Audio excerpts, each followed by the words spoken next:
Without any further ado, I'd like to introduce our speaker, Robert S. from San Luis Obispo.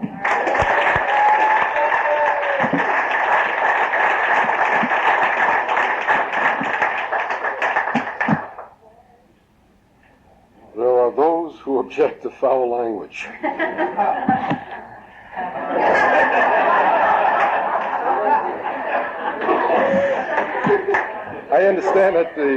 I understand that the fire department won't let you light up Bill's candles for him. Good evening, ladies and gentlemen. My name is Robert, and I'm a happy alcoholic. I'm here with you tonight to share my experience, strength, and hope with you, and for whatever that will be. Before I start, I'd like to first qualify for those newcomers who may be here that I'm not here to jeopardize your right to drink, nor am I here to try to preach, teach, or reach you. What I'm here merely to do is to share my experience, strength, and hope with you. If you find some value in it, fine, but if you don't, that's fine too. One of the ladies here was saying, well, who's the speaker tonight? The other one said, well, he's the one over there with the Mickey Mouse tie. Well, I do. I wear a Mickey Mouse tie, and I always wear a tie when I speak at meetings of Alcoholics Anonymous. I've always felt that Alcoholics Anonymous has always given its best to me. Therefore, I feel that I should give my best to Alcoholics Anonymous. But getting back to the Mickey Mouse tie, is I do that for a reason. Is that because I don't take myself seriously. I take this program seriously, and I take what I say seriously, but I learned how to wear the world like a loose garment, and I just don't take myself too seriously anymore. It wasn't always that way. I remember when I first came here to this program, I thought my life was over, that I had reached the bottom of the barrel, that I had to come and associate with those people, whoever those people were.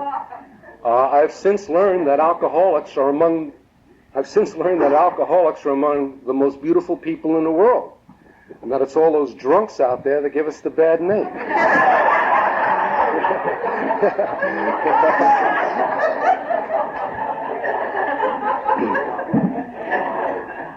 Well, to begin with, about my story, I started out as that I did not want to be an alcoholic. And the fact that I am an alcoholic was done against my will and without my permission. I don't remember when I said, little Bobby, what do you want to be when you grow up? I didn't raise my hand and say I want to be a member of Alcoholics Anonymous. It just wasn't in the plan for my life. I don't know if I have always been an alcoholic, but I do know that I have always not been happy. I can look back in my life in retrospect, and as I say, I don't know if I was born an alcoholic or I developed into an alcoholic, but the fact remains today that I am an alcoholic and I cannot successfully drink. I cannot successfully do a lot of other things, which I didn't know about while I was drinking. And one of the things that I cannot successfully do is to manage my own life. My life is unmanageable. It's as unmanageable today as it was the very first day that I came into this program. It's a lot easier for me to exist and to function in the world today because of the principles that I've learned here in the program of Alcoholics Anonymous. Anything that I might say is my opinion about the program of Alcoholics Anonymous. I'm a firm believer that there is only one program of Alcoholics Anonymous, and that's as written in the book. It says in the preface there, we show precisely how we have recovered.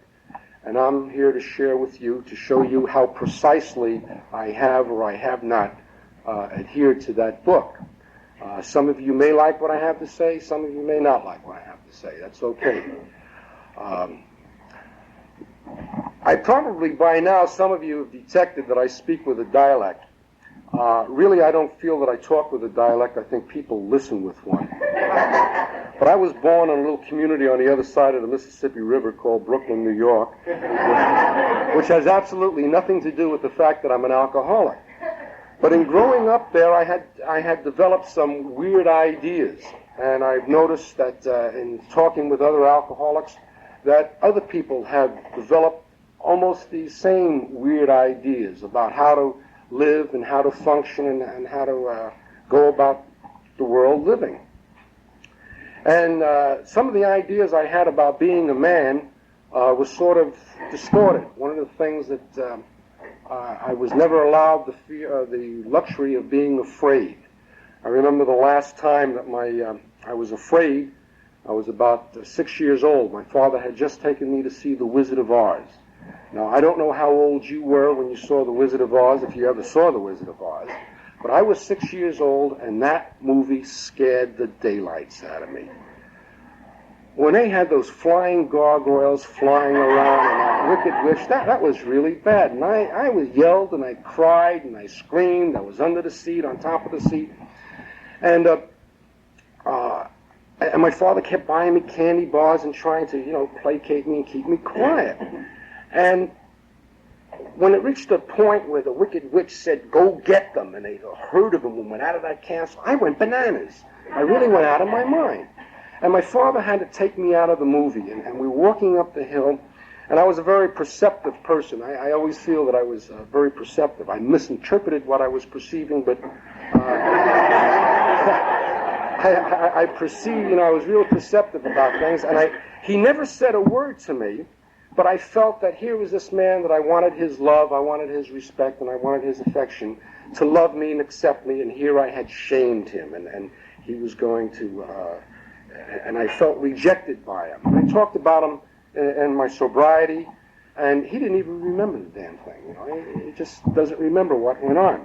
But these were some of the feelings that I had, because a lot of these feelings that I had, I brought with me into the program of Alcoholics Anonymous, or into my drinking, and the alcohol in my life sort of magnified it and really distorted these things quite a bit.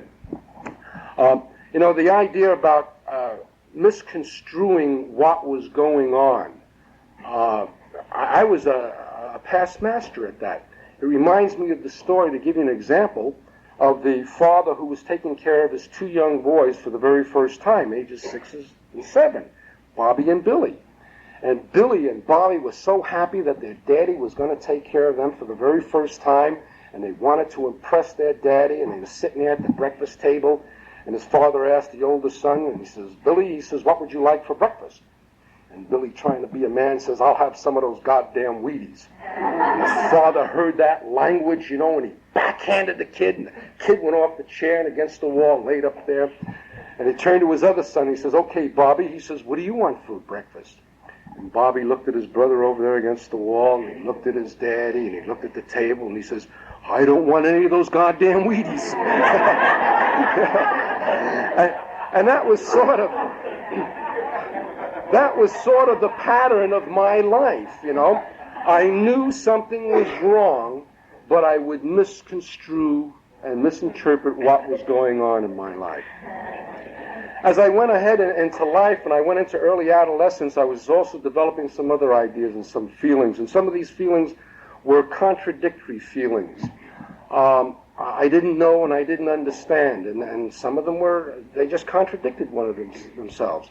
One feeling that I had, and I remember very clearly and very vividly, is that the illusion and delusion of grandeur that I had about myself. Where I felt that I was bigger than, smarter than, tougher than, better looking than any other kid on the block. And yet at the same time, and in direct contradiction to those feelings that I had the feeling of inadequacy, feeling of unworthiness, that I really didn't belong, wanting to be understood, but fearful that people really would understand me, and just trying to live in that void that was inside of me. In my adolescence, I started with alcohol, and what it did for me was a magic elixir. It took those illusions and delusions of grandeur that I had about myself, and it magnified it. And boy, I was bigger than, tougher than, and just blew it up all out of proportion.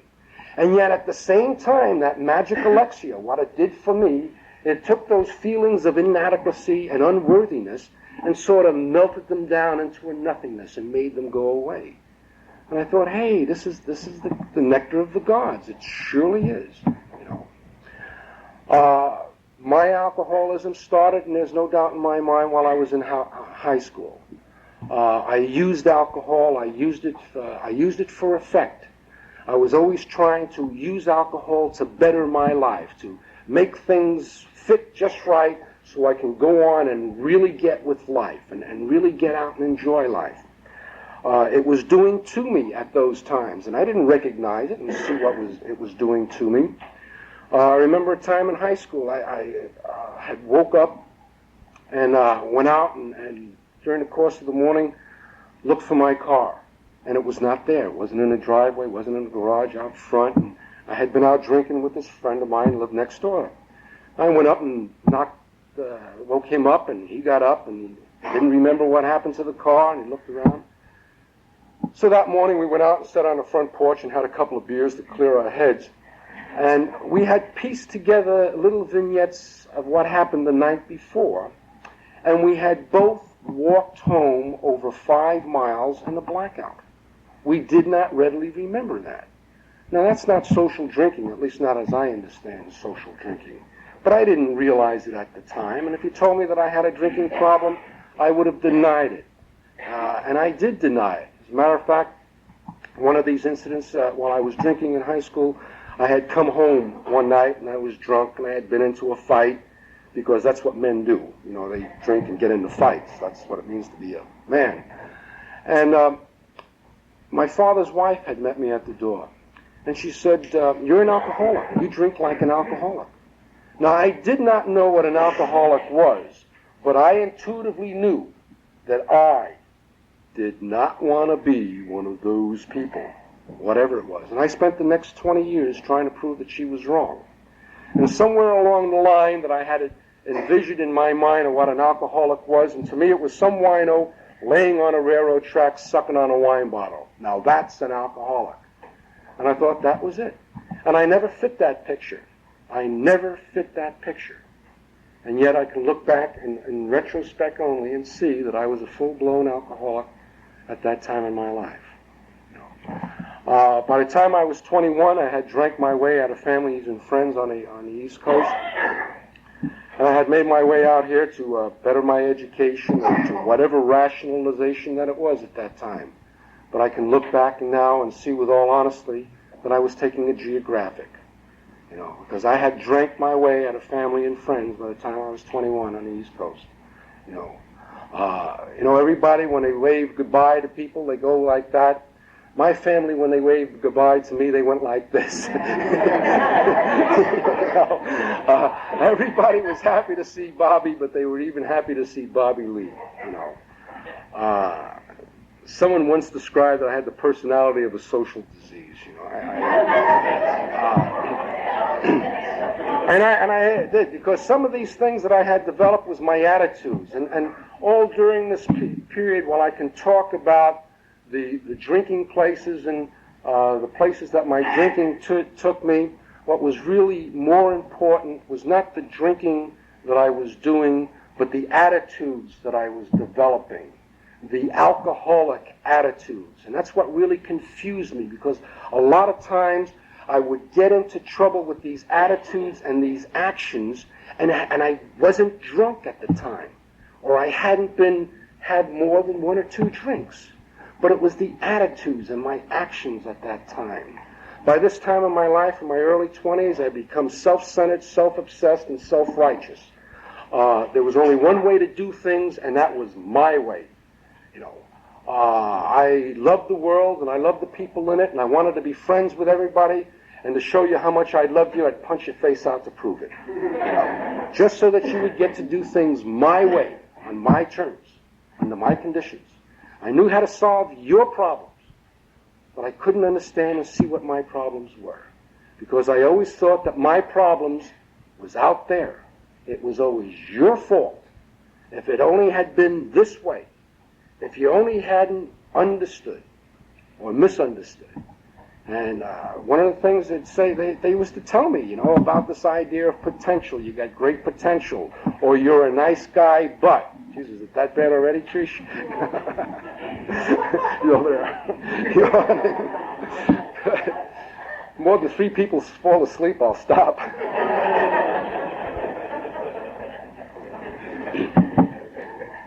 But some of these attitudes that I had about that was, never accepting the responsibility for my own actions. That was my big biggie.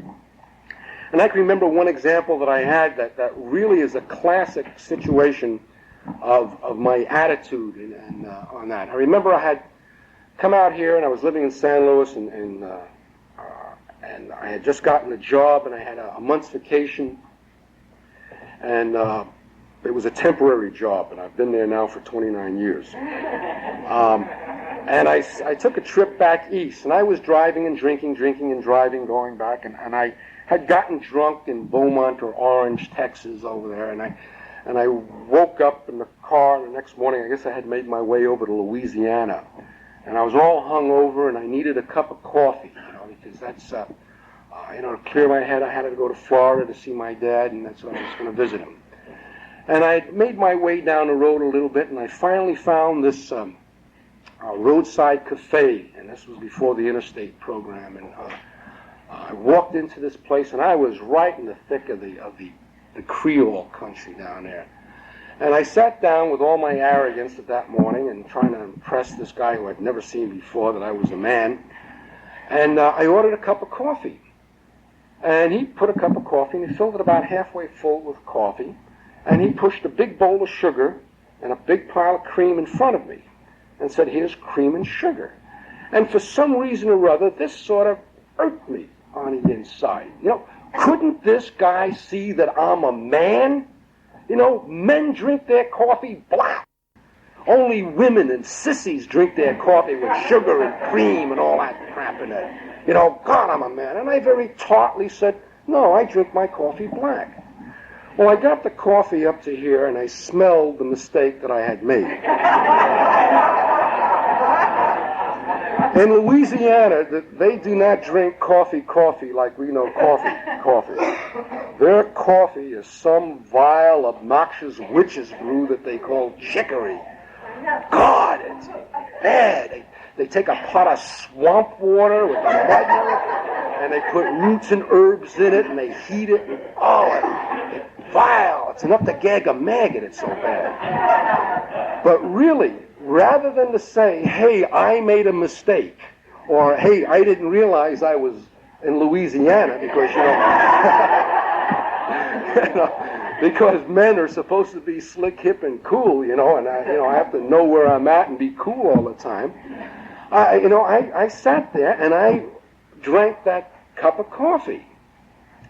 And for me to remember just how sick I was with this self-centeredness, self-obsession, self-righteous, trying to prove something to a guy who I'd never seen before, and to this day I don't know if I've ever seen him again, trying to prove to this guy that I was a man, I ordered a second cup of coffee. And I drank it, And then I got up with all my arrogance, and that's the time when coffee was 10 cents a cup or something like that, and with all my arrogance, I got up, flipped 2 bits on the counter, sauntered out to my car, got in it, drove down the road about a quarter of a mile, stopped, got out, and puked all over the side of the road.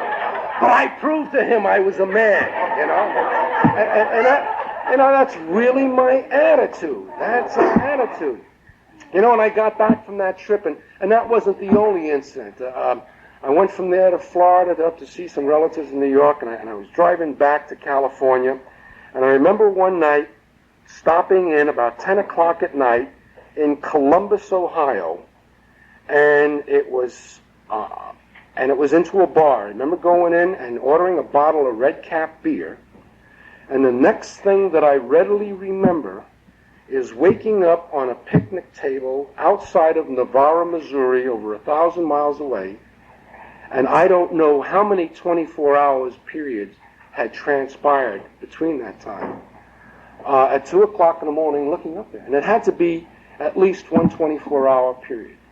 All I can remember is just 3 little vignettes of seeing Jefferson City, Missouri, the lights on the dome, the Capitol Dome, and I think crossing the Mississippi River and making a turn off of 40 on 54. And that's all I remember, you know. And that's when I was in my early 20s, you know. But I never realized that drinking was my problem. I never thought that drinking was my problem or had anything to do with it. It was always you people out there, something out there. I came back from that trip and I thought, well, you know, what really is my problem is that what I have to do is get married. You know, here I was 25 years old at the time, and I thought that, well, you know, I got a good job, and I got this because somewhere the great American equation in my life, and I thought that my life was a formula. You know, you get the right things and you do the right things, and out comes happiness. You know, and that's all I was looking for, just to be happy in life. That's all I ever wanted to be, was to be liked, to be loved, to be accepted, and to be happy. And that's all I was ever looking for with alcohol, just to have a couple of drinks and to be happy, to make things just light and easy and to enjoy life. I came back from that trip and I went shopping for a wife, and I found a poor unfortunate girl, and she turned out to be at that time the perfect Al-Anon. You know, I didn't know what an Al-Anon was, and you know, they're very lovely people, Al-Anons, and they have a good program. And you know, you can always tell when an Al-Anon though has a slip. You know, they go out and they nag a drunk.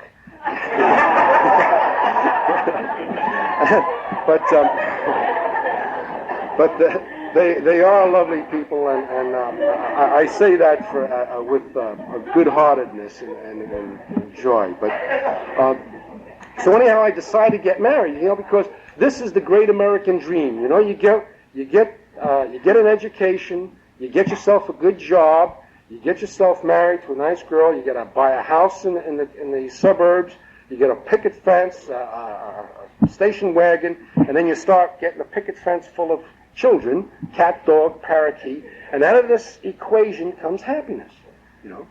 And that worked for about 6 months for me. You know, and I was back into the old routine, the old ideas, you know, about looking for something, because there was always something inside of me, and that I didn't know what it was. It was this feeling, we talk about it here, and some of the terminology is what I've learned in this program, is the feeling of impending doom, or the itch that can never be scratched, or the god-awful emptiness of something's got to be done, and I'm just trying to do it, I'm trying to seek for it. After that failed for a while, I thought, well, part of my thing is to become active in civic and community affairs, you know. And I became active in a lot of things. I became a leader of a fraternal organization that I belonged to, and I became one of the presidents, a past exalted ruler of that group, and I became a member of the board of directors. I went out and I was a scoutmaster for 7 years, and I drank with the chief of police and the judges and the proper people at those times. Now, all these things, you know, keeping in back of my mind what my father's wife had said, that you're an alcoholic, you drink like an alcoholic. You know, I did everything imaginable to prove that I was not an alcoholic. And yet I didn't realize it at the time. I didn't even know what was going on inside of me. You know, we talk about the honesty in this program, and that's the honesty that we're talking about, or at least as I understand the honesty that they're talking about. The ability to see yourself as you really are and not as you think you are. You know, and there I was, just walking around thinking I was the world's greatest whatever. You know. And it didn't work, you know, because then I was just using all these good things that I did in my life to justify my drinking. And I spent many years going in through that pattern. Near the end of my drinking, all the frustration and the agony of my drinking was just building up. And then I was a periodic drunk. I wasn't a chronic drunk. But those periods started getting closer and closer together. I was always still in the attitude of blaming other people, other places, and other things. And I remember the day of my last drunk. It was just about 3 months to the day after I had picked up my first drunk driving. I was on my way home from wherever. As a matter of fact, I was out drinking, I think, with the chief of police that night. And one of his boys picked me up out of my driveway, and they hauled me off to jail. And I thought that was the most humiliating experience that I had in my life. And I had an aunt and uncle coming out and visiting me the next day, and I had to bail out. I got out on my own OR that night because I knew the judge, and they were really, a lot of people were working for me, and a lot of people were pulling for me. But the night of my last drunk, I had started out, it was a Wednesday, January 20th, 1971. And I remembered that like it was yesterday. And I hope that I never forget my last drunk. There's a spiritual axiom that I've heard around the program of Alcoholics Anonymous, that if you cannot remember your last drunk, you haven't had it yet. And I remember my last drunk. And it seemed that it wasn't as particularly bad as far as being out of it, but it seemed that all the anger, all the frustration, and all the total desperation in my life was balled up into that last drunk. I couldn't drink enough to black me out. I kept remembering everything that happened that night. I had traveled around Arroyo Grande, Morro Bay, and finally wound up back at the club in San Luis. And again, the chief of police was there, and he says, "Robert, you're drunk, and you're too drunk to drive, and you're drunker tonight than the night that my boys picked you up." And I didn't have any money on me, and that was one of my problems at that time. I was always broke, always broke. He took $2 out of his own pocket and gave it to me, and he says, "Here, go call a cab." He had the bartender call a cab. And they sent me home that night in the cab, and I went out the back door, and I met the guy out the back in the kitchen there, and I said, "How much for your trouble?" And he says, $1.50 to come down here. And I says, "Here's $2. Still to the very end being a big shot with somebody else's money. And I drove home that night, and I was drunker than I was the night that I first got picked up for drunk driving. And I tried to get angry at these people, and yet I couldn't, because these people were trying to help me. They cared about me, but I just wouldn't let them care about me. And I realized that my miracle happened for me that night. And that night, the next morning when I regained consciousness in that hot whiskey sweat about 4:30 in the morning, and I don't know if you ever drank like I did, but that's how I woke up. Wide awake, not having a full night's sleep, still a little hungover, a little woozy, but yet still wide awake. And I went into the bathroom, and without looking at the mirror, for the first time in my life, I saw myself as I really was. And I was a drunkard.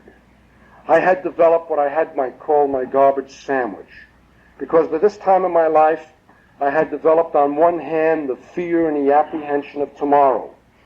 And on the other hand, I had the guilt and remorse of yesterday. And I was living like that, sandwiched in between these two fears. And I didn't know how to do it. I wasn't getting relief from alcohol anymore, and I was still in this terrible dilemma. It's called about in the book, it's called the alcoholic dilemma. I could not imagine life anymore with alcohol, and I did not know how I was going to live without alcohol. And the next morning I woke up, and I went later on that morning, I went to a friend of ours who at that time had 15 years of sobriety in the program of Alcoholics Anonymous. And I didn't know what he had in there. And I came into him and I said, and I walked by his office about 6 times that morning, and if he was in a room right now, he'd say 7 times. And I said, "I have a problem with my drinking." And all he did was smile and say, "Welcome aboard." And he says, "If you want to be sober," he says, "if you want to learn how to live sober," he gave me the address of the Ilano Club up there in San Luis, and he says, "You be there at 7:45 tonight." And I was there at 7:45 tonight, and I lived all day long without having a drink. And I'm happy to say that I haven't had a drink since that first time. There's one thing I did learn from drinking, is that there was nothing further to be learned from a second kick in the head from a mule. And I had learned all the lessons that there was to learn from my first shot out there, And I came down, and the word alcoholic stuck like a lump in my throat. I just marveled at this young lady down here, and she sort of coughed it out, saying that I'm an alcoholic. And that's probably the most important declaration that I ever made in my life. And it was the second most humiliating experience that I had, to accept the fact that I am an alcoholic. You see, I was an alcoholic for a long time before I was willing to accept that fact. I thought that by me just saying, hey, I am an alcoholic or not an alcoholic, would change the fact that I am an alcoholic. You know, the biggest problem with my life was accepting this fact that I am an alcoholic. And once I accepted this fact down in my innermost self, like it says in chapter 3, this is the first step in recovery, to concede to our innermost selves that we're an alcoholic. Some of the words that I heard that night, and I remember hearing that portion where it says, do not be discouraged. No one among us has been able to maintain anything like perfect adherence to these principles. We are not saints. And when I heard that, it was like a 300-pound weight was lifted off of my shoulder. You see, because when I was a little boy, they sent me to the church of my childhood. And I facetiously referred to that as Our Lady of Perpetual Agony. And we had a head mother down there named Sister Mary Gestapo. And she had written a book on guilt. And there I was, 6 years old, and I was guilty. You know, I hadn't done anything, but I was guilty. And the main message that I got across there was, little boy, you're in trouble. We're going to teach you all about hell, venial sin, mortal sin, and purgatory, so you can go out and enjoy life. You know? And God loves you, but God only loves perfect little boys. You know? And I thought that in order to be liked, in order to be loved, in order to be accepted, that I had to be perfect. And I knew I wasn't perfect on the inside, and my problem was trying to pretend to you out there that I am perfect. And as you know, it just doesn't work. It doesn't work. It didn't work for me. It didn't work for me. I used to sit there in that catechism class, and I'd see that crucifix hanging on a wall, and I used to say to myself, he was perfect, and look what they did to him. Imagine what they're going to do when they get a hold of me. You know? So these were some of the attitudes and some of the things that I had in my mind when I came there, you know. And one of the first things that I learned in this program, and I heard at my first meeting, because my sponsor at that time was, and the two men that were there were Bud and Bob H. You know, and they've had almost as much sobriety as Bill over here, you know, and you know, ever since Christ had the measles. But you know, these guys had been there, and they knew where I was coming from, and they understood, you know. And I finally felt that I was at home, because I heard the laughter, and I heard the joy, and I knew that these people were living without alcohol, you know, and I couldn't put two things together. And then, of course, then they came up with, and they used that one word that I didn't like at that time. And that word was God. God knows I didn't want to hear about God. Because, you know, a lot of people describe themselves, because by this period of my life, a lot of people describe themselves as agnostics or atheists when I come to this program. I would best describe myself as an antagonist towards God. You know, the God that I had was goddamn. You know, goddamn you, and goddamn the whole world. You know, I knew all about that SOB, you know, and I wanted none of his truck. You know, I thought that his problem in life, because he didn't run the world the way I wanted it to be run. And, you know, and when I was a little kid, I used to pray for that little red wagon. And I'm here to tell you, I never did get that little red wagon, you know. And I would look at and see man's inhumanity to man and blame it on him. And I thought that, geez, if he just run the world the way I thought it should be run. And I used to try to play God in my life. As a matter of fact, I used to play God when I even came into this program. As a matter of fact, one of my babies at that time, or a couple of years after that, had written a little plaque and given it to me, and it says, Dear Robert, I'd rather do it myself. Signed, God.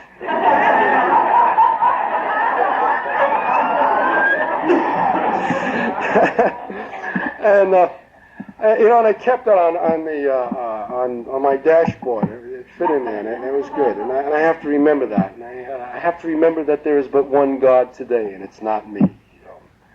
I've learned a lot in the program of Alcoholics Anonymous, and I've learned it's what you learn after you know it all that counts. And when I came to this program, and I thought I knew it all, and I thought I had all the answers to the world. I knew how to straighten out your problems, but I couldn't even begin to understand what my problems were. You told me to turn my will and my life over to this God, and I really had a tough time with it, and it was really bad. I remember one time I was about 6 or 7 months sober. I had walked into a meeting, and I sat down at the table, and I said with all the anger and all the frustration that I could conjure up that the fairy godmother was a bitch. You know, and that's how I felt about it, you see, because I wanted sobriety. I wanted sobriety, but I wanted it on my terms, under my conditions. Me, my. You know, I was still bringing these old ideas with me. I had stopped drinking, you know, and at the end of 2 weeks, I was resentful at my family because they had not erected a monument to my sobriety in the living room, you know. Wondered why, you know, that, you know, things just weren't right and happy in my life, you know. And I struggled with that. And I had never really seriously contemplated suicide while I was drinking. But that first year of sobriety, I did. I seriously contemplated suicide because I was so obsessed with the idea of having things my way, on my terms, under my conditions, that if I couldn't have sobriety that way, I wanted out. I just wanted out. You know. And I was trying to take the 12 steps in the big book of Alcoholics Anonymous, and I was trying to twist it around so that it would fit me. And if I ever had managed to do that, I feel that I would have been drunk today or a very miserable and unhappy person at that time. And I had gone to Bob and I said, you know, I'm having a tough time with turning my will and my life over to care of God. You know, and he said, well, why don't you use it as an acronym for just good, orderly direction? You know, if you have a big hang-up about it. And he says, and I'll loan you my God until you can learn and develop an understanding of God yourself. And I wrestled with that, and I still wasn't going to turn my will because I thought I was still a man, and this was some of the things that I had to prove, that I was a man, that I was the master of my own destiny, and I was going to do things my way, and that I was always in control. And I went to Bud one time, and I said, I just can't turn my will and my life over. He says, well, I don't understand that. And he says, why not? He says, well, when you drank, you turned your will and your life over to alcohol. Why are you so reluctant to turn your will and your life over to what we know is this benevolent, loving creature that we call God? Why are you so resistant to doing that? And I went home and I pondered that. And I had to simulate my sobriety and my turning my life over. One of the tricks that I did, and you've heard this story before, of the, you know, falling off the cliff and the guy hangs on to the bush. And I pictured myself hanging on to this bush, you know, praying to God, asking for help. And of course, you've all heard the proverbial line when God says, if you believe, if you really and truly believe, let go of the bush. You know, and of course, like everyone else, my answer was, is there anybody else up there? I didn't want to hear that. But for me, what I had to do, and I had to mentally simulate this in my life, that I had to literally, mentally picture myself looking at the rocks below and letting go of that bush and seeing my body, in my mind, crash on the rocks below. And it wasn't until I did that I fully understood what the story about the professor and the paradox really meant. That you have to die so that you may live. It was my ego, my self-centeredness, my self-righteousness, and my self-obsessions that had to die. It tells us in the book in Bill's story, on page 14, and I hate people that quote the book.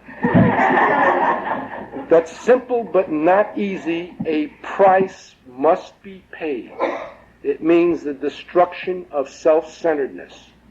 We must turn in all things to the Father of light, who presides over us all. And this is what I've done in my life. I've turned my will and my life over to the care of God as I understand it. And today I'm a happy alcoholic. And it's not because everything in my life is going my way. I used to think that serenity and happiness was like walking around with a frontal lobotomy. That was easy to do. But no, it's getting involved in life and knowing what's going on in life, caring about what's going on, but not letting it tear me apart on the inside. It's learning to love and to give of myself and to do what I know is right, even though I don't want to do it. I just had, a real example. Yesterday, I finally went to my bookkeeper, and the IRS had sent me a little notice, and I had made some investments, and I zeroed out on my tax return, and they wanted me to justify them. And I tried to do it myself. Okay.